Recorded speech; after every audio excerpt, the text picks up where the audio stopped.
If not thousands of people visit Oak Mountain State Park each and every day to explore the great outdoors. However, some guests visiting the park are there for another reason, to recover. Your reporter Brady look behind the scenes of the Alabama Wildlife Center. So Brady, you saw this firsthand. How was it? Yeah, Lauren, it was actually really cool. I had the opportunity to visit with some feathered friends who are now one step closer to taking flight, yes, yet again. From owls to hummingbirds, all types of creatures are in need. Sometimes behind our clinic walls, it's not pretty. Some of these injuries are very gruesome. I already weighed this guy when he first came in. We're giving you a rare look at the rehab process in action here at the Alabama Wildlife Center. Today's procedure, an owl who collided with a train and now has an eye injury.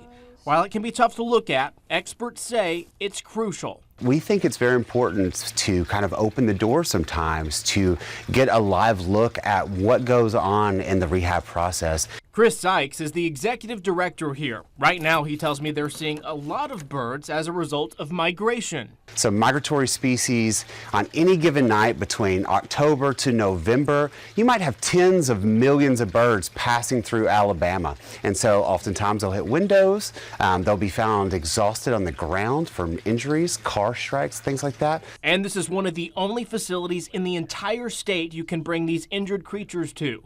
He says the Wildlife Center is Alabama's oldest and largest wildlife rehabilitation facility, taking in more than 2,000 injured birds every year. We're open 365 days a year for intake, so if you find an injured bird, bring it to us, even on Christmas. We are here. However, it is also a place to teach the next generation about conservation. They provide some 400 to 500 educational programs around the entire state.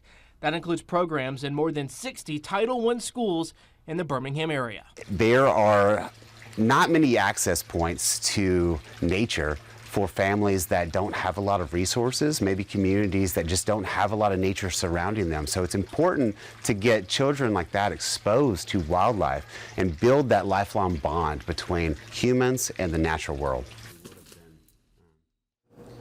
Now, the Alabama Wildlife Center is a nonprofit, so if you want to fund their rehab efforts or you want to become a part of the flock and become a member, I'm going to have information on doing both up on the WBRC News app.